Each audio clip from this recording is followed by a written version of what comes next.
तुम्हाला जर का रोज सकाळी 8-9 तासाची झोप पूर्ण केल्यानंतर सुद्धा वाटतंय की माझी झोप पूर्ण नाही झाली, मला दिवसभर आळस येतोय, तर हा व्हिडिओ तुम्हाला बघितल्यानंतर खूप जास्त मदत होईल. तर हा व्हिडिओ तुम्ही नक्की शेवटपर्यंत बघा.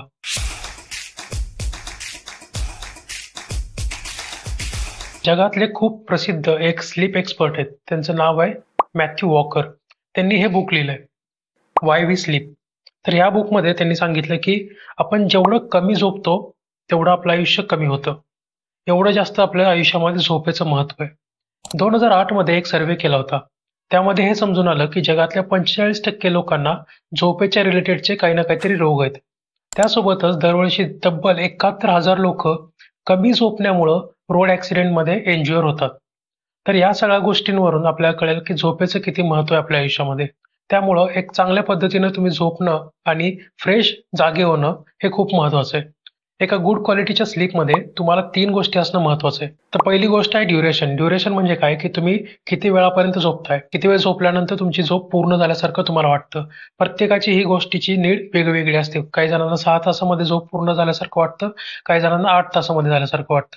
पण प्रत्येक अडल्टला मिनिमम 7 ते 8 तास झोपणं गरजेचं आहे. दुसरी गोष्ट आहे डेप्थ, म्हणजे तुम्ही किती गाढ झोपता हे पण खूप महत्त्वाचं आहे. आणि तिसरी गोष्ट आहे कंटिन्युटी, म्हणजे तुम्ही एकदा झोपल्यानंतर किती वेळापर्यंत झोपेमध्ये राहता, मध्ये मध्ये डिस्टर्ब तर नाही होत ना, कुठून तर आवाज येऊन किंवा कुठून तरी लाईट चमकल्यामुळं. ह्या 3 गोष्टींवरून तुमची चांगली झोप झाली का नाही हे डिसाईड होतं. तर आता आपण सायंटिफिकली समजून घेऊया की आपण जेव्हा झोपतो तेव्हा नक्की काय होतं. तर झोपीमध्ये 2 गोष्टी होतात. पहिली आहे रेम, REM म्हणजे रॅपिड आय मुवमेंट, आणि दुसरी गोष्ट आहे NREM म्हणजे नॉन रॅपिड आय मुवमेंट. आता ह्या 2 गोष्टी समजून घेऊया आपण. NREM मध्ये 3 स्टेजेस आहेत. पहिली आहे N1, N2, N3 आणि त्यानंतर शेवटची स्टेज असते REM. तर पहिली स्टेज आहे N1. ही स्टेज 5 ते 10 मिनिटं चालते आणि या स्टेजमध्येच आपण जागेपणातून झोपेकडे सुरुवात करतो. आणि दुसरी स्टेज आहे N2. आता ही स्टेज 20 मिनिटानंतर सुरू होते जेव्हा आपण झोपलेलो असतो. ह्या स्टेजमध्ये काय होतं, आपल्या बॉडीचं टेम्परेचर कमी व्हायला चालू होतं आणि आपला हार्ट रेट पण कमी व्हायला चालू होतो. तर तिसरी स्टेज आहे N3. यामध्ये काय होतं, आपल्या बॉडीचे मसल्स एकदम रिलॅक्स व्हायला चालू होतात. त्यासोबतच आपले ब्रीदिंग एकदम स्लो होतं आणि त्यासोबतच आपलं ब्लड प्रेशरही कमी व्हायला चालू होतं. तर चौथी स्टेज आहे REM म्हणजे रॅपिड आय मुवमेंट. ह्या स्टेजमध्ये जेव्हा आपण जातो तेव्हा आपल्याला स्वप्न दिसायला चालू होतात. त्यासोबतच आपल्या डोळ्यांची मुवमेंट एकदम फास्ट व्हायला चालू होते आणि आपले हात पाय काही वेळासाठी पॅरालाइज झालेले असतात. त्यासोबतच आपल्या शरीराची मुवमेंट पूर्णपणे बंद होते आणि ही जी रेमची स्टेज आहे इथंच आपल्या बॉडीला जास्त रिलॅक्सेशन मिळतं आणि इथूनच आपण जास्त रिकवर होतो. आता आपल्याला हे तर कळालं की झोपेमध्ये आपल्या बॉडीमध्ये काय काय चेंजेस होतात. आता हे समजून घेऊया की तुम्ही झोप घेणं का महत्त्वाचं आहे. जर का तुम्ही तुमची झोप चांगल्या पद्धतीने पूर्ण नाही केली, तुमची फिजिकल हेल्थ, मेंटल हेल्थ आणि इमोशनल हेल्थ खूप जास्त अफेक्ट होते. झोप कमी झाल्यामुळं तुम्हाला कंटाळा, आळस, चिडचिडपणा, थकवा ह्या सगळ्या गोष्टी तर होतातच. पण जर का तुम्ही कंटिन्युअसली कमी कमी झोप घेत राहिला तर याचे तुम्हाला खूप जास्त साईड इफेक्ट पण बघायला मिळतात.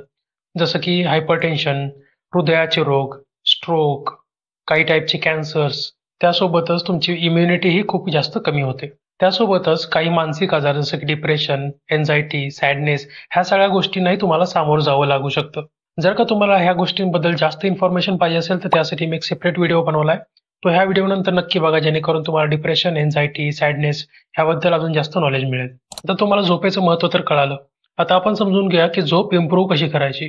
तर पहिली गोष्ट, रुटीन सेट करणं खूप महत्त्वाचं आहे. म्हणजे आपण कधी झोपायला जातो आणि झोपेतून कधी उठतो हे डिसाईड करणं खूप महत्त्वाचं आहे. याच्यामुळे आपली झोपेची क्वालिटी चांगली इम्प्रूव्ह होते. तर दुसरी गोष्ट, जेव्हा पण आपण झोपायला जाणार आहे तेव्हा रूम टेम्परेचर कमी करायचं, जेणेकरून आपली झोपेची क्वालिटी अजून जास्त इम्प्रूव्ह होते. तिसरी गोष्ट, झोपण्याआधी मिनिमम 1 तास मोबाईल, कम्प्युटर, लॅपटॉप ह्या गोष्टींपासून लांब राहायचं. कारण की आपल्या बॉडीमध्ये एक हार्मोन असतो मेलाटोनिन नावाचा. ह्या हार्मोनमुळे आपल्याला झोप चांगली लागते.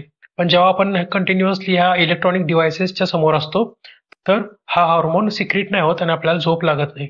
पण जर का आपण ह्या गोष्टींपासून लांब राहिलो तर आपल्याला झोप चांगली लवकर लागते. तर चौथी गोष्ट, झोपण्याच्या आधी ॲटलिस्ट 5 ते 6 तास कॉफी, चहा किंवा कोणत्याही प्रकारचं अल्कोहोल कंझ्युम नाही करायचं, ज्यामुळे आपल्या झोपेची क्वालिटी अजून जास्त इम्प्रूव्ह होते. तर पाचवी खूप महत्त्वाची गोष्ट, दिवसभरातून अर्धा ते 1 तास कोणत्याही फिजिकल ॲक्टिव्हिटीमध्ये एंगेज व्हायचं. म्हणजे वॉकिंग असेल किंवा रनिंग असेल किंवा स्विमिंग असेल, सायकलिंग असेल, ह्या गोष्टी डेली कमीत कमी अर्धा ते 1 तास करायचे, ज्यामुळे तुमची झोपेची क्वालिटी अजून जास्त इम्प्रूव्ह होते. जर का हा व्हिडिओ तुम्हाला आवडला असेल तर व्हिडिओला लाईक करा, चॅनलला सबस्क्राईब करा thank you for watching. Stay curious. Bye.